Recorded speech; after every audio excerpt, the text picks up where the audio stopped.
அனைவருக்கும் ஈத் முபாரக் நல்வாழ்த்துக்கள். இஸ்லாமிய நண்பர்கள் அனைவருக்கும் ஈத் முபாரக். மாற்று மத சகோதரர்களுக்கு ஒரு வணக்கம். இன்னைக்கு பார்த்தீங்கன்னா ரம்ஜான்னாலே உங்களுக்கு மோஸ்ட்லி என்ன ஞாபகம் வரும்னு பார்த்தீங்கன்னா, நோன்பு வைக்கிறது, சாயந்தரம் நோன்பு கஞ்சி குடிக்கிறது, ஜக்காத்து கொடுக்கறது, ஏழைகளுக்கு தர்மம் பண்ணுறது, தொழுகிறது, ஓதுறது, இது எல்லாமே உங்களுக்கு ஞாபகம் வரும். 30 நாள் நோன்பு வச்சு 30ஆம் நாள் ரம்ஜான் கொண்டாடுறோம். ரம்ஜான் கொண்டாடுறப்ப மோஸ்ட்லி உங்களுக்கு எல்லாருக்கும் ஞாபகம் வருது பிரியாணிங்கிறது ஞாபகம் வரும். அந்த மணக்கு பிரியாணியை நம்ம சாப்பிட்டோம்னா அந்த ரம்ஜான் முடிவு நம்மளுக்கு கிடைக்கும். சரி, இந்த ரம்ஜான் வந்துருச்சு அப்படின்றப்ப நம்ம நண்பர்களுக்கெல்லாம் பிரியாணி கொடுக்கணுங்கிறது ஒரு விதி, எழுதப்படாத விதின்னு வச்சுக்கோங்களேன். அப்போ நம்மளுக்கு இருக்கிற நண்பர்களுக்கு எல்லாருக்கும் பிரியாணி கொடுத்தோம்னா வீடை தான் எழுதி வைக்கணும், சரிங்களா? அதனால இன்ஷால்லா அடுத்து நம்மளுக்கு பொருளாதாரம் அதிகமாக வரப்போ நம்ம எல்லாமே அதை செய்வோம். இப்போதைக்கு நண்பர்கள் எல்லாருக்கும் பிரியாணி எப்படி செய்யறதுன்னு சொல்லி கொடுத்துட்டோம் அப்படின்னம்னா அவங்க வீட்டில் செஞ்சு சாப்பிட்டுக்குருவாங்க. அதாவது நபிகள் சொல்லியிருப்பாங்க, மீனை பிடிச்சி கொடுக்காதீங்க, மீன்களை பிடிக்க கற்றுக் கொடுங்கன்னு சொல்லியிருப்பாங்க. மீன் பிடிக்க கற்றுக் கொடுத்துட்டோம்னா அவங்க என்னைக்குனாலுமே அவங்களாவே பிடிச்சி சாப்பிட்டுக்குருவாங்க அப்படின்ற மாதிரிக்க. ஸோ இன்னைக்கு இந்த பிரியாணி நம்ம ஒரு வட்டையில் எப்படி செய்யறதுங்கிறத ஃப்ரெஷ்ஷாக பார்ப்போம். பிரியாணி செய்கிறோம் சரி, அதுக்கு முதல்ல ஜாமான்லாம் வாங்கணும்ல. ஜாமான் நம்மளுக்கு தெரிஞ்ச மாமி கடை ஒன்று இருக்கு, அங்கே போய் என்னன்னு கேட்போம்.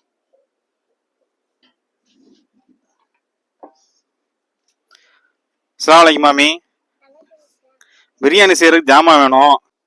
வெங்காயம், தக்காளி, சிக்கன், மட்டன், புதினா, கொத்தமல்லி, பச்சை மிளகாய், 10 கிராம் எண்ணெய், இஞ்சி பூண்டு பேஸ்ட், தயிர். பரவாயில்லையே மாமி, எல்லாமே வச்சிருக்கீங்க. ஃப்ரெஷ்ஷாக இருக்கான்னு ஒரு தடவை பார்த்துக்கிறேன்.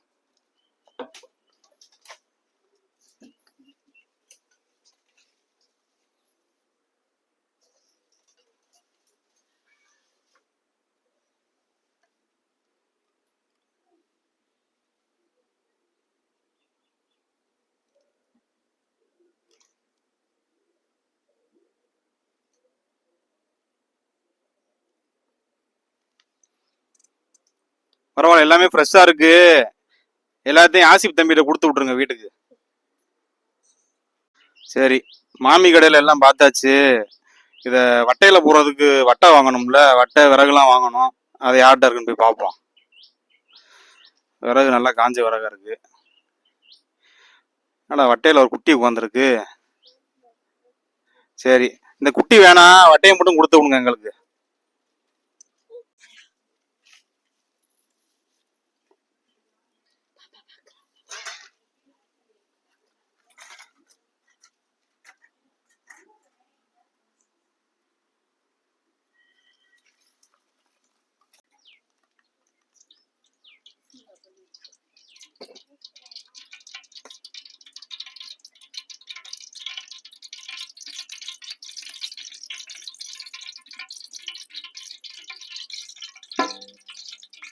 பட்டை, கிராம்பு, ஏலக்காய போடுறோம்.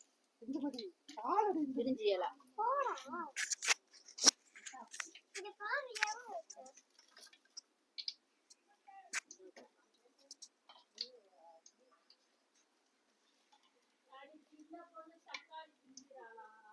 வெங்காயத்தை கொஞ்சம்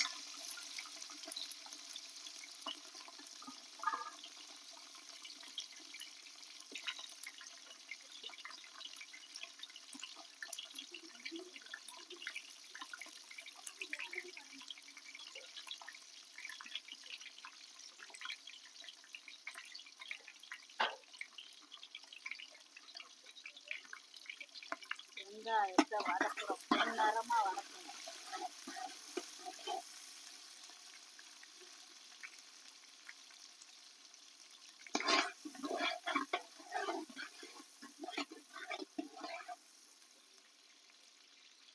நல்லா பொன்னிறமா வர வரைக்கும் கிண்டிக்கிட்டே இருந்துட்டு கருகு விடாம பார்த்துக்கிறோம். அடுத்து எனக்கு சின்ன வெங்காயத்தை உள்ள போடுங்க.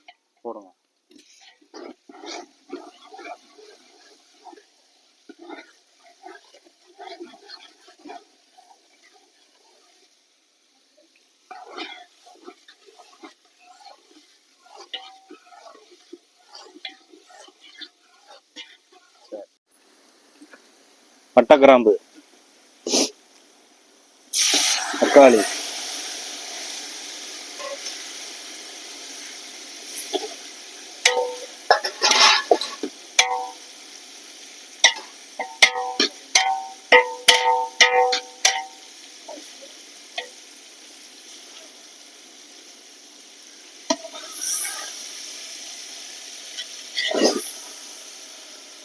இஞ்சி பூண்டு பேஸ்ட்டு,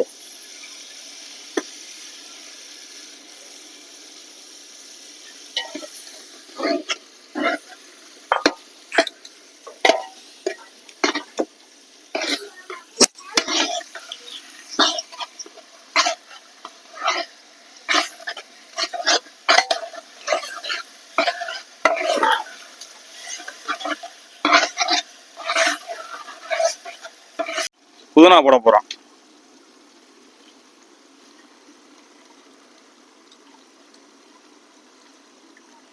அதான் ரெட்டும் க்ரீனும் கான்ட்ராஸ்டாக இருக்குல்ல. ஏன் உங்க ஃபோன் டெக்ட் ஆயிடுச்சா?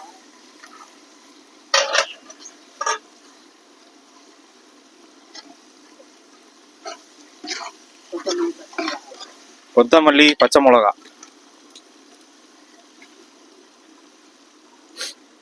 தயிர் கிண்டுங்க கிண்டுங்க.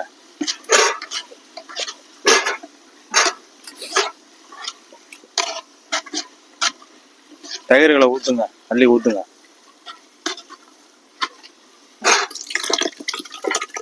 நல்லா கலர்ஃபுல்லாக இருக்கு.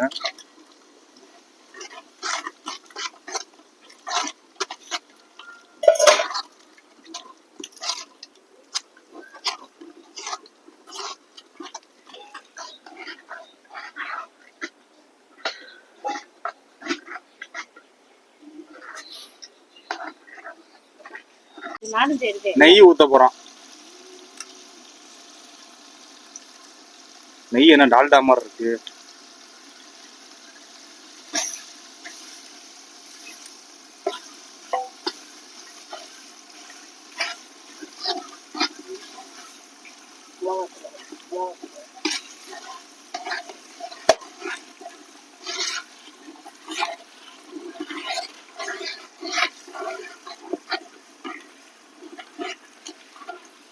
மிளகாத்தூள் போட போகிறோம். 4 ஸ்பூன் போடுறோம்.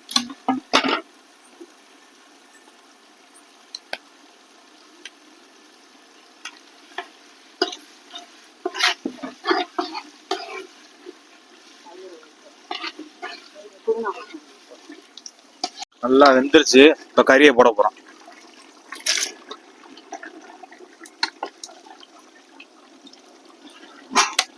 நல்லா பிரட்டி விட்டு கிளாக் வைஸ் ஆன்டி கிளாக் வைஸில் கிண்டிக்கங்க. உப்பு போட்டுக்கோங்க தேவையான அளவு. கிண்டுங்க கிண்டுங்க கிண்டுங்க.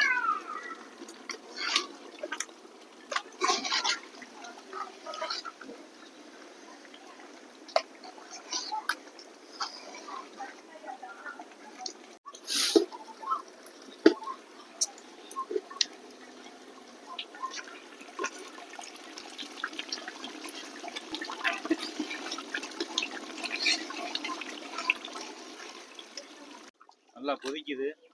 மூடி வைக்க போகிறோம். ஒரு 10 நிமிஷம் வேகட்டும் கறி.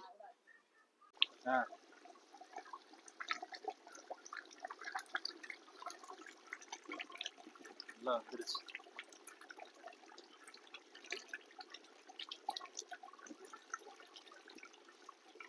கறி எடுத்துக்காமி.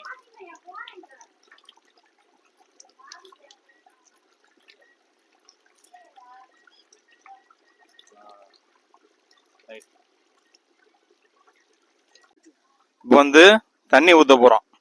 15 டம்ளர் அரிசிக்கு 20 டம்ளர் தண்ணி ஊற்ற போகிறோம். ஏன்னா ஏற்கனவே நம்ம வெங்காயம் தக்காளி போட்டிருப்போம், கறி போட்டிருப்போம். அதில் உள்ள தண்ணியெலாம் முதல்ல வந்திருக்கு. அதோட நம்ம எக்ஸ்ட்ரா சேர்க்குறோம்.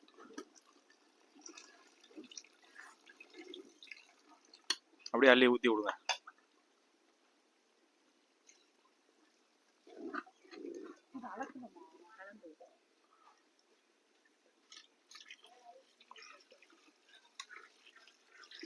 ரைட், ஒரு கிண்டி விட்டுருங்க. கிண்டிட்டு மூடியை போட்டு மூடிடுறோம். இப்போ வந்து அரிசி களைஞ்சி வச்சதை போட போகிறோம்.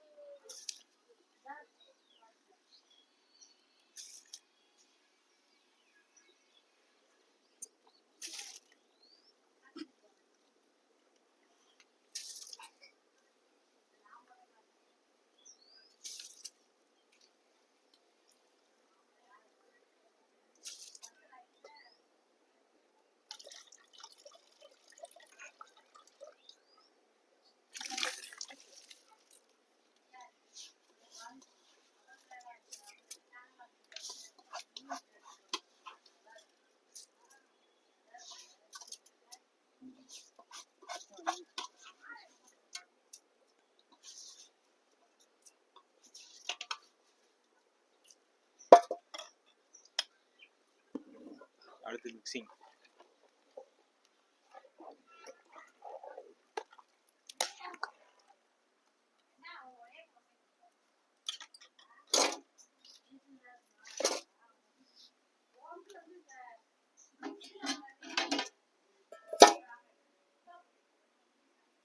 நெய்யை ஊற்ற போகிறோம்.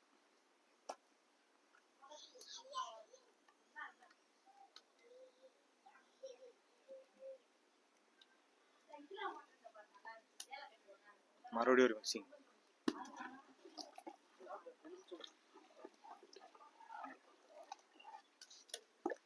அடுத்து எலுமிச்சம்பழம் ஜூஸ் வந்துருச்சு, அதை ஊற்ற போகிறோம்.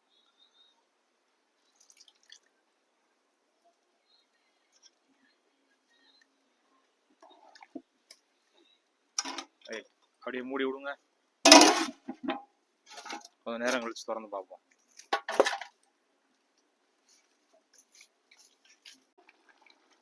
நல்லா வந்துருச்சு. ஒரு கிண்டு கிண்டி விடுங்க. நல்லா வெளியில அங்கே எறும்புக்கு கொஞ்சம் பள்ளிக்கு கொஞ்சம்லாம் போடக்கூடாது, சட்டிக்குள்ளதான் கிண்டணும்.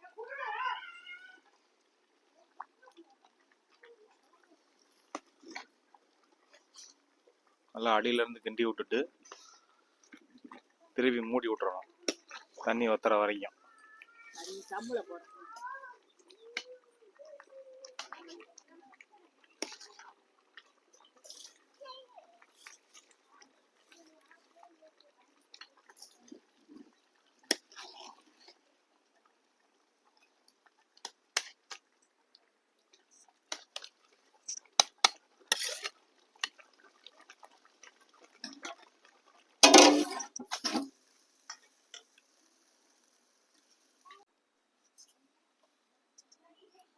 ரைட்.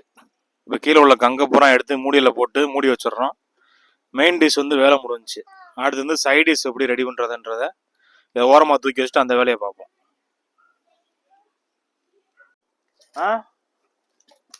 ஓகே, அப்படியே வா, அப்படியே வா, அப்படியே வா, அப்படியே வா. வச்சாச்சு.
சரி, சாப்பாடு பார்த்தீங்களா?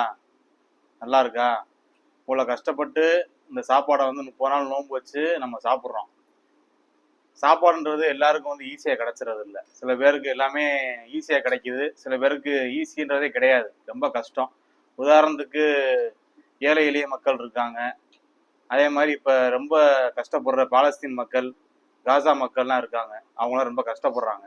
அதனால ஒவ்வொரு சாப்பாடு நீங்கள் வேஸ்ட் பண்ணாமல் ஒரு பருக்கையும் எடுத்து வச்சு சாப்பிட்டுட்டு உங்கள் ப்ரேயரில் வந்து காசா பாலஸ்தீன் மக்களை வந்து வச்சுக்கோங்க. அவங்களுக்காக ப்ரே பண்ணுங்க.